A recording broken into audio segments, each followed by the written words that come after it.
Salut les aliénés, c'est Tutu. Alors j'espère que vous allez bien. Bienvenue sur cette petite vidéo où je vais vous parler en fait d'un nouveau projet qui me booste un peu. Je vais essayer en fait de vous faire un petit récapitulatif, un petit débriefing des tournois Age of Empires à l'international. Donc il s'agira en fait de vous faire un petit débriefing sur les plus grands tournois qui ont lieu dans le monde, où s'affrontent le top 10 globalement. Et donc là, en fait, dernièrement, il y en a eu un le week-end dernier qui s'appelait la League of Champions 2020, donc le tournoi de Ligue des Champions pour faire en français, où se retrouvaient les 4 meilleurs joueurs de Age of Empires 2. Donc concernés Mysterio, Hera, Lyrae et The Viper. Donc l'idée c'était vraiment de prendre les 4 meilleurs mondiaux, ceux qui ont le plus brillé sur l'année 2020, ceux qui ont le plus remporté de tournois ou qui ont été le mieux classés. Et donc c'était ces 4 joueurs concernés. Donc Mysterio, qui est plus ou moins le quatrième mondial, qui a remporté cette année le Red Bull Wololo première édition en infligeant quand même un 4-0 en finale à The Viper. Donc voilà, il est quand même pas là par hasard, Mysterio, mais je trouve que c'est un joueur qui est capable du meilleur comme du pire. Il est pas très régulier, il est vraiment capable de battre n'importe qui. Il a été capable d'ailleurs de mettre même un 7-0 à The Viper sur une exhibition. Donc voilà, c'est pas n'importe qui, mais il y a des jours où il est pas vraiment là. Et c'est pour ça qu'il est pas plus haut dans le classement. Enfin bon, quatrième c'est déjà vraiment pas mal. Donc lui il a remporté quand même plus de 22 000 dollars de dotation cette année sur les tournois. Donc ça commence à être pas dégueulasse, on va pas se le cacher. Ensuite le numéro 3 mondial c'est Hera. Hera, voilà, qui d'ailleurs organisait ce tournoi. C'était lui le caster et avec le soutien de son équipe qu'il a rejoint dernièrement, l'équipe Tempo. Donc ils ont organisé ce tournoi. Ça a été une idée originale, je crois que ça se faisait pour la première fois. Donc Hera qui est un peu le mec qui est toujours là, mais qui est jamais gagnant, quoi. C'est un très très bon joueur, vraiment. Il a challengé en début d'année The Viper à la Hayden Cup où du coup il a perdu en finale contre lui. Il a perdu aussi en finale à la Nilly's Apartment Cup 3.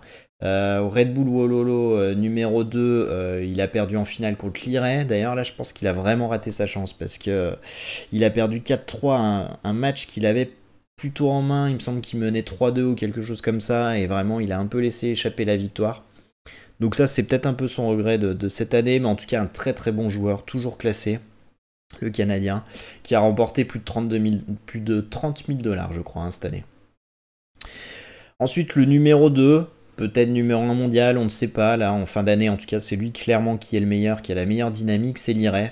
Lyrae qui a remporté quand même le Red Bull Wololo numéro 2, comme j'en parlais juste avant, qui a remporté derrière le King of the Desert 3, qui est un tournoi sur uniquement Arabie, où vraiment il a été très très impressionnant. Il y a un gros niveau de jeu, vraiment, je l'avais jamais vu jouer aussi bien.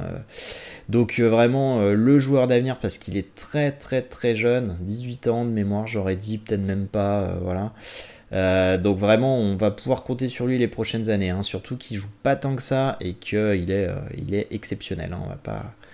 C'est ouais. Donc lui, il a remporté plus de 35 000 dollars quand même cette année.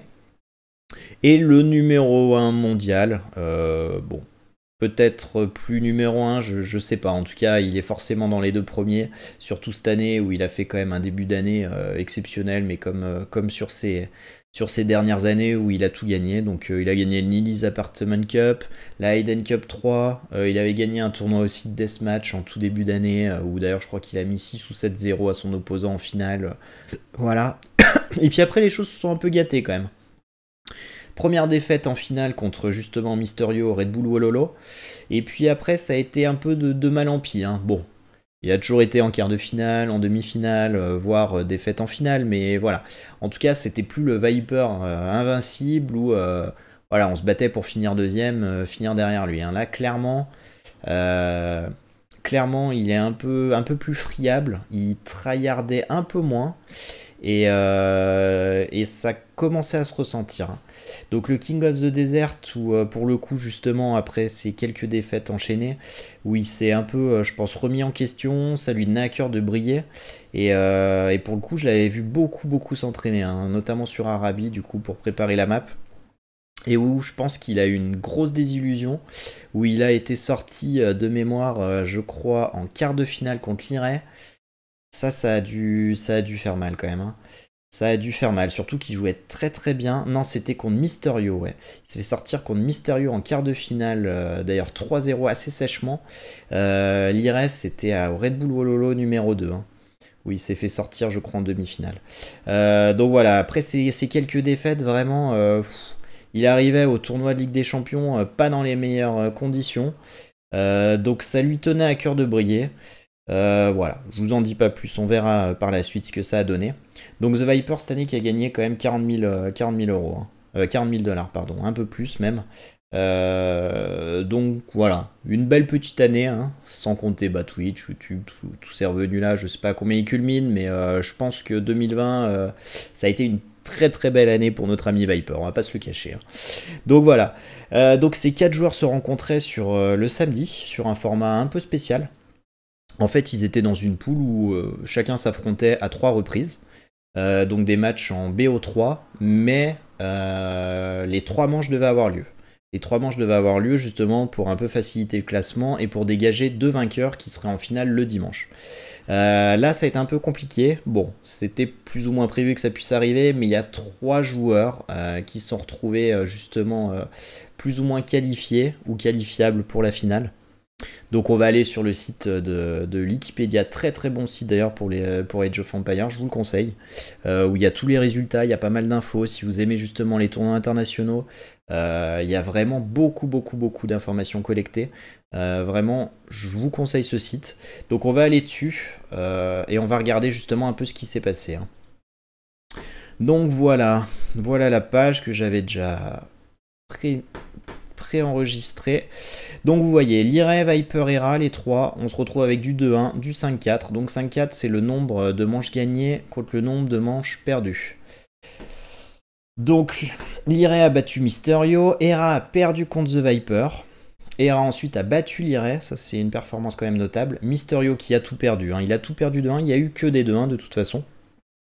Mysterio qui a perdu contre The Viper, enfin en tournoi sur les derniers temps. The Viper a pris sa revanche sur Mysterio. Hera qui a donc battu Mysterio et Lyrae qui s'est sauvé en fin de journée en battant The Viper. Résultat, 3 joueurs impactés avec les mêmes statistiques également. Donc l'idée c'était dimanche avant de faire la finale de faire un tiebreaker. Donc c'est en fait que les 3 joueurs concernés s'affrontent tous une fois. Et les 2 qui s'en sortiront le mieux seront donc qualifiés pour la finale qui est un BO6. BO6, ça fait du coup quand même possiblement 11 manches si c'est très serré, quoi. Bon, du coup The Viper a très mal débuté la journée. Effectivement, il a perdu contre Lyrae 1-0, donc il s'est mis quand même très très mal.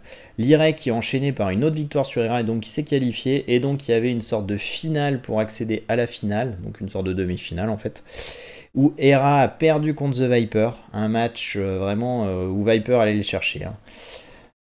Donc site très très intéressant, vous avez juste à cliquer dessus, vous voyez, hop, on va regarder par exemple ici, et vous avez le détail des maps, des civilisations, qui a gagné où, c'est vraiment très très bien fait, je vous conseille vraiment Wikipédia pour tous les tournois Age of Empires, c'est vraiment très très bien. Et donc la grande finale, comme je le disais, qui se passait en BO11, entre The Viper et Lyrae. Donc compliqué de déterminer un favori. En début d'année, clairement, on aurait dit Viper va faire qu'une bouchée de Lyrae. Là, en fin d'année, on aurait peut-être plutôt dit même l'inverse, hein. Mais au final, The Viper, comme je le disais, je pense qu'il y avait beaucoup de choses à se prouver. Il n'a pas fait de détails, hein. Il n'a pas fait de détails, je vais vous montrer ça. Donc BO11 avec une victoire en 6-3 où les 4 premières parties, c'est très simple, il les a gagnées. Il les a gagnées et avec la manière en plus, hein, vraiment. Alors c'était des parties serrées, hein, mais il a été d'un niveau exceptionnel, vraiment. Et Lyrae a très bien joué, mais ça a été époustouflant, hein.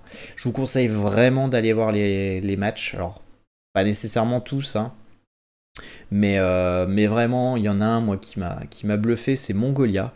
Sur cette map là, où Viper joue en franc et Lyrae joue en britannique. Ça a duré plus d'1 heure, je crois. Ils s'en sont vraiment mis, mais plein le museau, hein. C'était incroyable. Il y avait eu des moves, mais d'un autre espace. C'était merveilleux.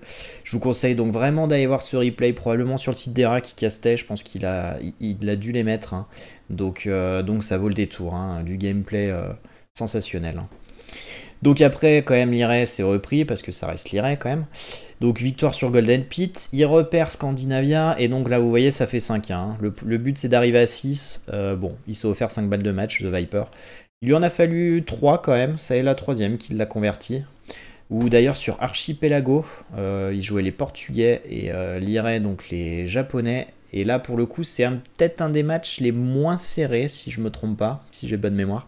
Où vraiment Liray a été énorme. Liray a mangé tout cru The Viper.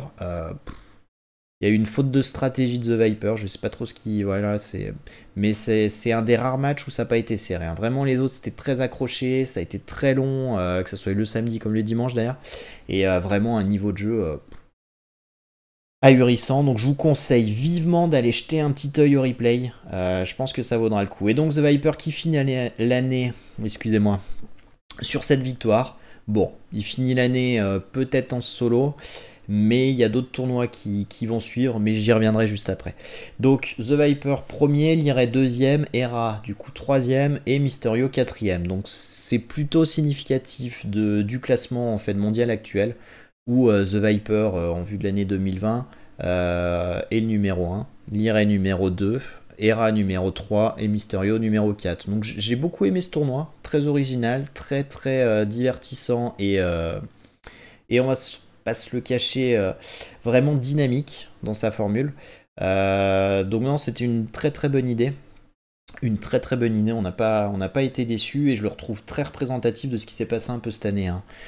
Donc voilà, on va regarder quand même combien ils ont empoché, hein, les petits loulous là. Donc The Viper qui a pris 4300 $. Bon, c'est pas dégueu quand même, hein. C'est pas le plus gros tournoi, on va pas se le cacher. Je crois qu'au King of the Desert, Liray qu'il a gagné a remporté 17 000 $. Donc bon, pour un tournoi un peu de All-Star, c'est vrai que c'est quand même bien en dessous en termes de dotation. Mais bon, je pense pas que The Viper ait craché sur les 4000 boules quand même. Hein. Mais voilà, donc Liray derrière qui a pris 3000. Hera 1790. En plus, Hera, vu qu'il animait et qui castait, je crois qu'il avait eu pas mal de subs, de choses comme ça, dont une partie était reversée aux autres joueurs. Enfin bon, voilà. Il y a un petit arrangement entre amis comme ça. Voilà, pas de souci. Et Mysterio qui a pris 1160 $. Bon, c'est pas mal de faire le déplacement, de perdre contre tout le monde et de prendre quand même 1000 balles. Hein. Moi, ça me va. Hein. Je veux bien y aller, mais bon. Bon, je dis ça, mais quand même Mysterio qui a quand même très très bien joué et il n'a pas perdu parce qu'il y allait les mains dans les poches. Croyez-moi, il a fait tout ce qu'il a pu, mais clairement en face, c'était un niveau incroyable. Donc voilà, dernier tournoi je crois solo, en tout cas de la fin d'année, à ma connaissance. On va quand même checker un peu ce qu'on nous annonce. Sales Cup, alors ça c'est pas tout à fait du même niveau il me semble. Hein. C'est Winchester qui l'organise. Ouais, 92 $, oui, je pense pas qu'ils viendront, hein, clairement. Mais voilà, il y a un autre tournoi par contre qui va prendre lieu avant la fin de l'année, qui a déjà commencé. Alors, en quelque sorte déjà commencé parce qu'il y a des sortes de pseudo-qualifications pour certains pays. Donc en fait, c'est un tournoi 2 contre 2 sur lequel je reviendrai plus tard, probablement dans une vidéo où je vous donnerai des nouvelles. Mais c'est un tournoi mondial où donc les équipes s'affrontent par nation. Donc en fait, vous avez du Brésil, vous avez de la Chine, de l'Allemagne, de la France d'ailleurs, de la France, avec Sito et Baborom auxquels je crois beaucoup. Je pense qu'ils ne sont pas les favoris, mais outsiders, je pourrais les mettre là parce que vraiment, c'est deux très très très bons joueurs. Alors je crois pas qu'ils aient l'habitude de jouer ensemble, mais il me semble savoir qu'ils vont un petit peu s'entraîner pour pouvoir être un minimum prêt. Et ils ont un niveau de jeu incroyable en solo, donc plus de 2200 en leader. Donc c'est quand même pas les premiers venus. Bon, Sito on le présente pas, Baborum un peu plus discret, peut-être sur la scène internationale, mais je peux vous dire que c'est un sacré joueur aussi. Et à mon avis, les deux là vont faire la paire et à mon avis, ils vont nous régaler. Hein. D'autant plus qu'ils sont dans un groupe qui me semble assez accessible. Donc j'ai vraiment bon espoir qu'ils en sortent. Mais bon, voilà, ça sera pas simple, mais vraiment, moi je crois en eux et je pense vraiment qu'ils peuvent aller très très très loin. Gagner, je sais pas, parce que vraiment les favoris, ça semble être la Norvège avec The Viper et MBL. MBL d'ailleurs, qui est peut-être le 5 ou 6e mondial, je sais pas trop à quel classement il est en ce moment. Il a fait de belles choses sur King of the Desert, le reste de l'année a été compliqué. Bon, en tout cas, la paire là, elle va faire mal. Et moi, je mettrais quand même, comme ça, je le dis entre vous et moi, je mettrais quand même une pièce sur le Brésil. Avec une équipe Dogao et Miguel, ces deux-là. Alors, en 1 contre 1, ils sont très très bons, mais c'est clairement pas les meilleurs. Mais ensemble, ils ont déjà tenu la dragée haute à l'équipe Tempo, ou je sais plus si c'était Aftermath à l'époque. Mais du coup, Lire et Hera contre eux deux, c'était chaud. Hein. Croyez-moi, c'était serré. Hein. Donc vraiment le Brésil qui sera à suivre. Donc la Norvège favorite. Et puis nos Français, vraiment, moi j'y crois dur comme fer. Hein. La Finlande aussi sera pas dégueu. Hein. The Max Villez quand même. C'est plutôt solide. Hein. Deux très très très bons joueurs en 1 contre 1. Après tous les deux, je sais pas comment ils évoluent honnêtement. Mais je pense que ça sera pas mal. Hein. Et puis la Chine. La Chine avec Mysterio Helix. Qu'il faudra aller chercher et qui est dans le groupe de la France. Hein. Mais bon, pas de panique, ils sont 4 dans le groupe, il y en a 2 qui se qualifient. Donc moi je miserais sur la Chine et la France. Mais bon, nous verrons ça bientôt. Donc le tournoi a commencé cette semaine. Ce week-end, T90 va nous caster ça. Alors ça sera pas en direct, c'est des enregistrements je crois. La formule en direct sur Twitch aura lieu à partir des sorties de groupe quand il n'y aura plus les poules, hein, je crois. Hein, je crois pas me tromper. Nacho qui vous fera ça un petit compte rendu sur YouTube. Donc vraiment je pense que ça va être intéressant ce tournoi. J'ai hâte de le suivre. Il y a 30 000 dollars quand même en cash prize. Donc 30 000 c'est pas dégueu. Hein. Donc on voit que les sponsors c'est Microsoft et T90. 27 000 là c'est noté. Ah bon, T90, oh. Tu pourrais lâcher un peu plus de sous quand même avec tout ce que tu te fais là. Bon, c'est déjà pas mal quand même. 7 000 pour la paire, 5 000 pour le deuxième. Bon voilà, et puis bon, pas mal d'argent quand même pour tout le monde. Donc il y a moyen de se faire plaisir. Donc voilà, j'y reviendrai. Je vous ferai peut-être un récapitulatif avec des prédictions. Mais on va attendre quand même la sortie des poules. Ça sera plus intéressant parce que là il y a quand même pas mal de nations. Bon. Voilà, hein, on ne sait même pas qui joue dedans presque. Donc voilà, on va attendre la fin de cette première phase. Donc ça finira dans un mois, un peu plus d'un mois je crois, ça doit être noté par là, le 20 décembre. Donc je m'éternise pas plus longtemps. Hop, voilà, je vais changer de scène. Très bien. Donc voilà, régulièrement je vous ferai donc des débriefings parce que c'est, je pense que vous l'avez compris, c'est ma passion. Enfin, vraiment, j'adore suivre les tournois. J'ai pas le temps de tous les voir, mais ni tous les matchs. Mais dès que je peux, quand même, je me le mets en fond, je regarde un peu ce qui se fait et je pense apprendre aussi par rapport à leur stratégie, tout ça. Même si je sais très bien que j'aurai probablement jamais ce niveau de jeu, mais vraiment, on comprend toute la dimension de sport quand on voit justement des parties et surtout quand ils en enchaînent 10 d'affilée, comme ça a eu lieu dimanche. Donc vraiment, si vous n'avez pas l'habitude, je vous invite quand même à aller voir ce genre de tournoi parce que c'est juste hallucinant, et on comprend mieux le terme e-sport à ce moment-là, hein. Clairement voilà. Donc je vous ferai régulièrement quand même quelques petites vidéos comme ça de débriefing, voire aussi des prédictions comme je le disais tout à l'heure. Et puis j'espère que ça vous intéressera. Donc vous pouvez me faire parvenir comme d'habitude vos commentaires à la suite de cette vidéo, me dire ce qui était bien dedans, ce qui était peut-être trop long, ce que vous aimeriez que je développe un peu plus la prochaine fois. Et puis j'essaierai d'ajuster les choses en fonction de ce qui me semble plutôt bien. Donc voilà, ça sera tout pour moi les aliénés. En tout cas, je vous fais de gros bisous. Et puis je vous dis à bientôt pour une nouvelle vidéo.